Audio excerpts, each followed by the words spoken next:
Mesdames et messieurs, bonsoir, ravi de vous retrouver pour cette édition de 20h. C'est parti pour le sommaire de ce journal avec ce drame à Thiès, avec ce jeune garçon du nom de Modou Diop qui trouve la mort dans un incendie. Cet élève en 5e au collège a perdu la vie par asphyxie. Halte au phénomène des grossesses précoces à Popenguine, Dayan. Plus de 20 cas ont été enregistrés dans les lycées et collèges. Des associations de la localité sont montées au créneau pour juguler ce fléau. Et puis la Guinée-Bissau attend son nouveau président. Plus de 760 000 électeurs étaient convoqués aux urnes ce dimanche pour choisir entre Domingos Simões Pereira du PAIGC et Umaro Sissoko Embalo du parti Madem G5. Nous serons en ligne avec notre envoyé spécial sur place à Barkaba. Voilà le sommaire de ce 20h. Tout de suite, le développement.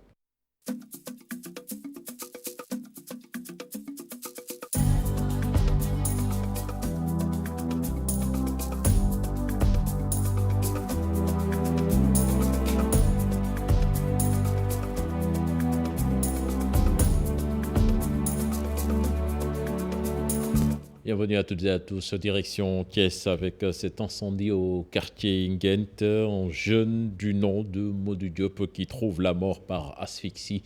Il était élève en classe de 5e au collège. Les explications de notre correspondant sur place, Cheikh Anta Diop. Il s'est produit vers les coups de 22h, 23h. Alors, lorsque les flammes se sont levées, j'étais sorti pour le sauver. Mais en ce moment-là, je ne pouvais pas rentrer dans la chambre parce qu'il y avait beaucoup de flammes et de fumée. Cause pour laquelle je n'ai pas rentré.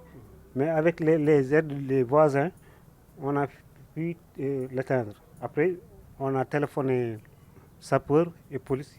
Ils ont fait les constatations. Il était en classe CM de Nguent, classe de 5e. Il était tendre avec sa maman. Oui, vraiment, il aidait carrément. Il faisait tout avec sa maman. Et l'appel que vous allez lancer à l'endroit des autorités? Bon, puisqu'ils nous aident pour la famille. C'est ça que je souhaite. S'il peut ça, vraiment je souhaite qu'il nous aide pour aider cette famille. C'est ça que je peux dire pour l'instant, parce que je suis très choqué actuellement. C'était plutôt un témoignage de la victime au micro de Cheikh Anta Diop. Criminalisation du viol et de la pédophilie des Sénégalais rencontrés par nos reporters applaudissent. D'autres pensent que cela ne suffit pas. Selon ces derniers, il faut également une sensibilisation pour accompagner ces décisions. Rappelons que les parlementaires vont examiner le projet de loi ce lundi. Écoutons leur réaction au micro d'Alassane Ba et Tierno Laurent Mendy. Le viol est un crime. Le viol est un crime parce qu'il gâche l'avenir d'une personne. Le viol est un crime, quel que soit le motif. Il y en a qui, après leur acte, prennent des avocats et disent oui, il était atteint par la démence. C'est faux. Donc, le gouvernement du Sénégal a raison de criminaliser actuellement le viol. Entièrement d'accord. Je pense que c'est bien de criminaliser le viol et la pédophilie. C'est comme tuer une personne. Imaginez quelqu'un qui abuse d'un innocent enfant. Vous gâchez sa vie et cela mérite de lourdes sanctions. C'est une bonne idée. Parce que je crois que ces personnes méritent des sanctions, de sévères sanctions. Mais aussi méritent qu'on les aide à voir réellement ce qui les motive à cette action. Parce que c'est une action qui est bannie par toutes les religions. Donc cette personne doit pouvoir être aidée et voir pourquoi. Mais cette sanction aussi doit être appliquée dans toutes les dispositions, sévèrement aussi. Sévèrement, mais après, de voir le pourquoi. Parce que c'est très important aussi, savoir le pourquoi. Essayer d'aider les personnes aussi de ne pas commettre ce genre de crime. Mais aussi de conscientiser les parents. Parce que les parents aussi, d'une part, ils ont leur faute dessus. Autre aspect de l'actualité, les mutualistes du Sénégal se disent prêts à subir les mutations profondes qui vont s'opérer dans leur secteur. Ils vont passer de mutuelles de santé à mutuelles sociales, comme le préconise le règlement de l'UEMOA. Ce matin, ils ont célébré les journées nationales de la mutualité sénégalaise prévues pour 2 jours et des réflexions seront approfondies sur le devenir des mutualistes. Demba Mamdiaye, le président de l'Union des mutuelles de la santé communautaire, interrogé par Alassane Ba et Thierno Laurent Mendy. Nous avons donc aujourd'hui réuni la Gotha de la mutualité, les 42 présidents d'union départementale, plus les PCA des 2 UDAM, Foundiougne et Koungheul, plus les 14 présidents d'union régionale, avec nos partenaires et nos collaborateurs, pour venir pendant 2 jours réfléchir sur ces 2 thèmes pour jouer le rôle de force de proposition que l'UNAMUS a toujours été. Il y a une mutation profonde qui doit s'opérer, passer de mutuelle de santé à mutuelle sociale.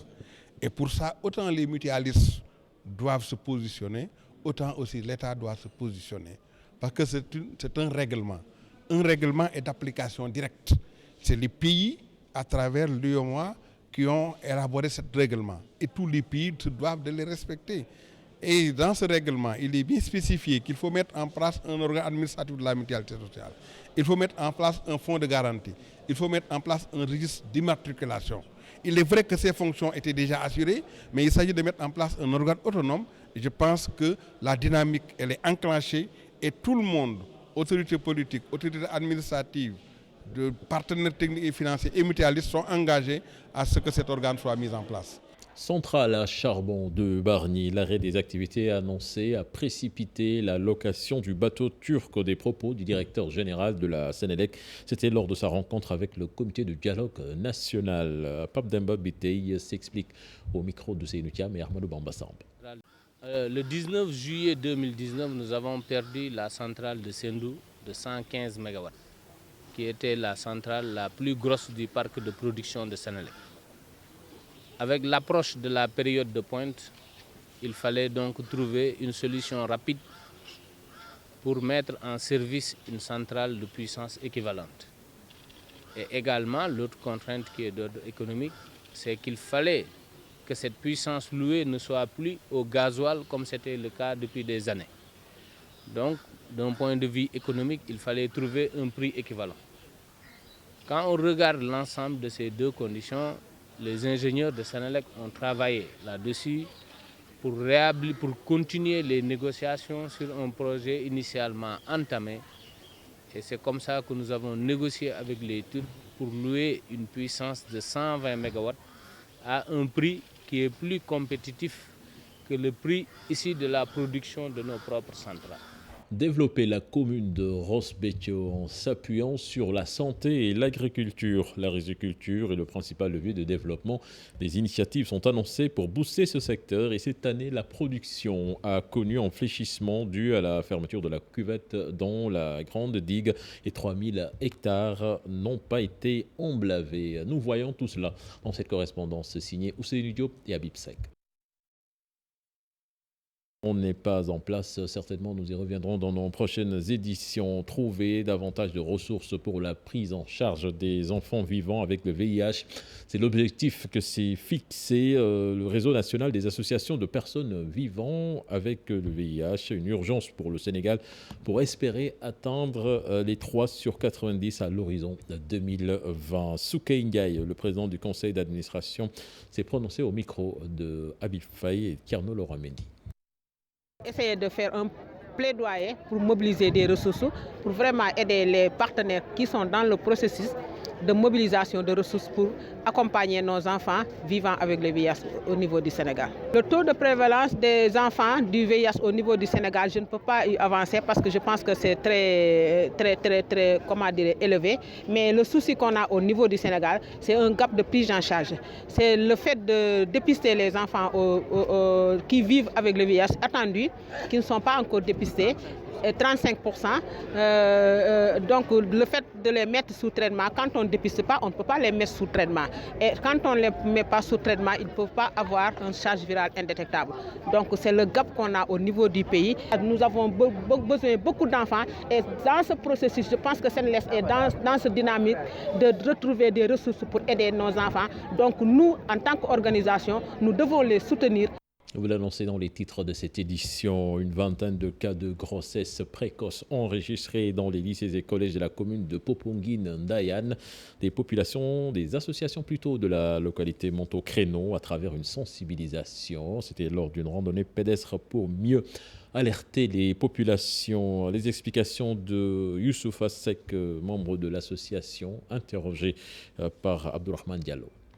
L'objectif aujourd'hui, c'est de faire une sensibilisation sur les grossesses précoces, qui est un fléau ici, dans la commune de Popenguine-Ndayane. On n'a pas les chiffres exacts, mais c'est très élevé au niveau, du lycée de Popenguine, de Ndayane et de Popenguine-Serer.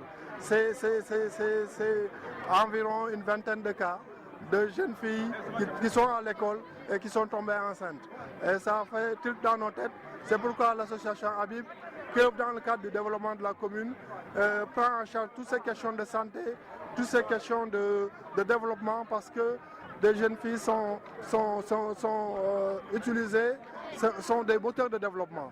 En fait, ces cas de grossesse récurrents nous ont fait penser à avoir une randonnée pédestre et sensibiliser ces jeunes filles pour mieux les conscientiser pour ce fléau-là. Salikényé, dans la région de Kolda, frappée par le phénomène des mariages précoces, la scolarisation des filles. Son ressent et l'ONG Enda Jeunesse Action travaille à attirer l'attention des parents sur les risques de ce phénomène. Les détails dans cette correspondance signée Abdoulaye Diallo. Salikényé et environnant est une zone où les mariages d'enfants sont d'actualité. De nombreux enfants donnés en mariage pendant leur âge scolaire finissent par abandonner l'école. D'où un fort taux d'abandon scolaire dans cette bande frontalière. dañoo gis ni affaire bi dafa bëri fii nii ba léegi am na ay xale yi nga xam ne ay 14 ans la ñuy am ay 12 ans ay 15 ans yooyu ñu ngi leen di jox ci mariage. Nous avons constaté que vraiment la tendance est beaucoup plus forte au niveau de Salikényé qu'à Sari Simali. À Salikényé, il y a toujours des postes de résistance. De nombreux parents disent qu'ils ont peur que leur fille tombe enceinte. C'est pourquoi ils les donnent en mariage très tôt. Par contre, pour d'autres, c'est un moyen d'avoir une bouche de moyens à faire vivre. sa doom bu nee man mënatuma jàng génn naa école mënatoo ko bàyyi sa kër gi da ngay ragal bu ëllëgee mu andi la gàcce d'une part dañuy ne pauvreté bi ñenn ñi dañuy ne ñàkk xam ñenn ñi dañuy ne problème peut-être ay divorce yooyu noonu. Pour amener ces populations à respecter les droits des enfants, Enda Jeunesse Action a investi la zone. Ils ont tenu un forum de sensibilisation à Salikényé.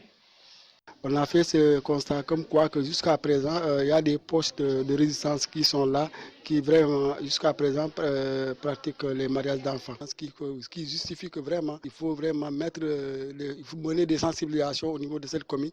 Selon l'argumentaire religieux, l'islam interdit le mariage avant l'âge majeur. L'islam, d'emblée, est contre les mariages d'enfants, de quelque nature que ce soit. L'islam interdit, n'est pas seulement contre, mais interdit les mariages d'enfants. Je vous rappelle un hadith que le prophète a dit à ce sujet, parlant des droits de l'enfant par rapport à ses parents. Cet enfant-là, il faudra le marier, garçon ou fille, mais quand Isa Balaga, quand il sera majeur. Ce projet recoupe parfaitement les objectifs de l'État du Sénégal en matière de protection des enfants. Comment impliquer les municipalités pour lutter contre le phénomène de la mendicité des enfants? À Rufisque, la réflexion est lancée. L'objectif est d'aider les maîtres coraniques à mieux s'occuper de cette couche vulnérable. Boubacar Ndoye, maire de Rufisque Nord, en parle au micro de Seynou Thiam et Ahmadou Bamba Samb. Pour aider les daras en leur donnant des denrées, des moustiquaires et autres, pour leur permettre quand même d'avoir des conditions meilleures. Et au-delà de ça, je pense que l'enseignement qu'on peut tirer de cette cérémonie, c'est quelque chose qu'on doit perpétuer, que les collectivités territoriales doivent se rapprocher des daras, qu'ils aient un accompagnement institutionnel, mais aussi permettre à des ONG de pouvoir venir les accompagner. Et sur ce plan-là, nous saluons l'initiative du président de la République qui a toujours soutenu toutes les familles religieuses. Et aujourd'hui, le fait que les collectivités rentrent dans cette même veine va permettre peut-être un jour d'éradiquer complètement la mendicité au niveau de ces daras. Les partenaires égyptiens étaient venus et ils ont promis d'accompagner, parce que leur but même, leur venue au Sénégal, c'est d'accompagner non seulement les daras, mais aussi de construire des mosquées. Aujourd'hui, c'est une occasion quand même pour que la collectivité, sur le plan institutionnel, puisse, avec ces ONG, accompagner ces daras. Les imams des HLM regroupés au sein d'une association dénommée Déclic veulent booster l'enseignement coranique et également sensibiliser les enfants sur les questions liées à l'environnement. Ousmane Touré, le président de l'association, en parle à Ibou Diouf. Nous célébrons au sacerdoce un engagement citoyen, mais une journée au cours de laquelle également nous marquons notre gratitude et notre reconnaissance à des enseignants qui, des années durant, ont consenti beaucoup de sacrifices pour que les enfants des HLM connaissent la réussite scolaire au même titre que les autres enfants des communes du Sénégal. La question des daras est une question d'actualité. Les solutions ne doivent pas être des solutions unilatérales, elles doivent être concertées, elles doivent être le fruit d'une démarche itérative, d'une démarche qui s'inscrit dans la durée et surtout qui doit impliquer tous les acteurs. En ce qui nous concerne aux HLM, nous essayons d'apporter notre soutien aux daras, aux écoles coraniques qui sont en régime d'internat ou d'externat. Vision Sénégal, Vision Sociale Sénégal gâte les enfants de l'orphelinat d'Arey Serigne Saliou Mbacké avec des cadeaux pour redonner le sourire à ces enfants à cette période de fête, et l'administration de l'orphelinat apprécie ce geste, comme vous allez le voir dans ce sujet signé Pape Faraning et Modou Diop. Un petit geste pour un grand sourire. La marraine de l'orphelinat Serigne Saliou Mbacké a distribué des cadeaux aux enfants. Madame Aïda Coulibaly Ndour ont passé des moments avec les orphelins des Parcelles Assainies. Et Madame Ndour, ici présente, est très honorée d'avoir été choisie comme marraine de l'association Vision Sociale. Madame Ndour tient à féliciter Madame Sokhna Sadio et Madame Yaham Thiam pour cette initiative généreuse et bienfaisante. Au-delà de la magie du moment que nous allons partager, nous espérons surtout mobiliser le soutien et tout autour du bonheur de nos enfants. Très touchée par ces actions de bienfaisance, l'administration de l'orphelinat se réjouit de cette initiative et remercie ses bonnes volontés. Récemment, votre association a apporté des dons aux orphelins de Darey Serigne Saliou. Ce geste montre tout votre engagement auprès des couches défavorisées. Ainsi, cette table de Noël organisée par votre structure en est la parfaite illustration. Mention spéciale à la marraine, Madame Aïda Coulibaly Ndour, grande dame au grand cœur. Un arbre de Noël organisé par Vision Sociale Sénégal. À peine créé, V2S veut être au chevet des enfants défavorisés. Mais nous avons choisi comme première action de faire un arbre de Noël ici à l'orphelinat des Parcelles Assainies pour vraiment faire plaisir à ces enfants-là, comme j'ai l'habitude de le dire, qui n'ont pas de papa ni de maman. Madame Aïda Coulibaly Ndour, et j'ai vu que c'est une bonne maman, c'est une personne qui s'occupe beaucoup de sa famille. C'est vrai qu'on ne l'entend pas beaucoup, on ne la voit pas beaucoup, mais elle fait quand même des choses pour les enfants malades, elle fait des choses pour d'autres personnes, mais dans l'ombre. Plus de 90 enfants âgés de 0 à 14 ans ont bénéficié de ces cadeaux offerts gracieusement par la marraine. Madame Ndour compte les appuyer pour assurer le suivi pour le bien-être de ces orphelins. Au mot de culture avant l'actualité internationale, Festival Pencum Niani de Kumpentum, un événement culturel qui mobilise toutes les forces de la localité. Et cette édition 2019, paix et sécurité au service du développement est le thème choisi. L'occasion a été saisie pour rendre hommage au commandant Tamsir Sané assassiné dans la localité. Moussa Omargué. Un vibrant hommage a été rendu lors du festival Pencum Niani au défunt commandant Tamsir Sané de la brigade gendarmerie de Koupentoum, tué au mois d'août dernier. il est venu vers eux, ils l'ont tué. Je vous avais dit qu'on les arrêterait. On les a arrêtés. Et ils seront jugés. Mais lui, il donnait la vie. Il a donné sa vie. Tamsir Sané, pour que le bien public soit préservé. C'est ce que font nos soldats partout à travers le monde. La sécurité dont vous appelez est une sécurité qui est l'affaire de tous. Les populations aussi ont leur part.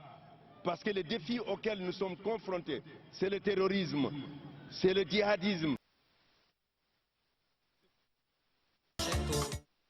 Le trafic de drogue, le trafic d'êtres humains, le trafic des armes légères, autant de fléaux modernes qui mettent en cause la stabilité de nos États. Regardez ce qui se passe autour de nous. Sidiki Kaba, le parrain du festival Pencum Niani, se félicite de la participation de la Gambie et du Congo-Brazzaville et promet de rehausser le niveau de cette activité culturelle et socio-économique vers une dimension internationale. Direction Bissau à présent. Les Bissau-Guinéens étaient appelés aux urnes ce matin pour le deuxième tour de l'élection présidentielle. Nous sommes en ligne avec notre envoyé spécial Barkaba. Barka, bonsoir. Allô? Barkaba? Barkaba, bonsoir. Allô? Je vous entends, Pierre. Oui, Barkaba, je disais que les Bissau-Guinéens étaient appelés aux urnes ce matin pour le second tour de l'élection présidentielle. Et comment s'est déroulé justement le vote? On imagine dans le calme. Le vote s'est déroulé dans le calme, effectivement, Cheikh Diao. Les 700 000 électeurs bissau-guinéens ont rapidement pris d'assaut les différents centres de vote. Généralement, je suis en plein air ici à Bissau. Et tout s'est déroulé sur l'ensemble du territoire dans le calme, même si par ailleurs un des candidats, Oumar Sissoko Embalo, challenger de Domingos Simões Pereira, arrivé au premier tour avec 40% et suivi donc de Mbalo venu avec 27%. Mbalo a eu à dénoncer des fraudes il dénonce des fraudes imputées au candidat du PIGC, son adversaire Domingos Simões Pereira. Justement, Barka, comment se présente l'enjeu et surtout le défi de Embalo que vous évoquiez tout à l'heure, qui était un peu largué quand même par rapport à son adversaire au premier tour? C'est une configuration assez intéressante et assez inédite en Guinée-Bissau, dans la mesure où DSP, donc Domingos Simões Pereira, ancien Premier ministre, a eu 40%. Et que Embalo n'avait que 27%. Mais ce qui s'est passé, qui rend le scrutin un peu incertain et le suspense vraiment intéressant, c'est que la quasi-totalité des autres candidats malheureux du premier tour soutiennent Oumar Sissoko Embalo, donc 47 ans, ancien Premier ministre, général de brigade, et donc qui fait face à un autre ancien Premier ministre, donc Domingos Simões Pereira, figure de proue du PIGC. C'est ça qui rend l'enjeu de ce scrutin très intéressant, et le suspense c'est de savoir est-ce que les reports de voix vont se faire, oui ou non, en faveur de Sissoko Embalo, ou bien est-ce que DSP parviendra à conserver son avance. Pour l'heure, les bureaux de vote sont fermés, quelques résultats tombent ça et là dans certains quartiers, mais pour respecter la loi électorale bissau-guinéenne qui est très différente de celle du Sénégal, nous garderons bien de donner des résultats dans un sens ou dans un autre, en attendant très certainement les résultats officiels qui devraient tomber normalement en début de semaine Châtillon. Voilà, merci à vous Barkaba, et nous nous excusons pour la qualité de la liaison téléphonique. Voilà, c'était tout pour ce 20h. Prochain rendez-vous pour l'information, ce sera à 0h avec le tout en images. Excellente suite de programme en compagnie de la Télé Futur Média. Au revoir.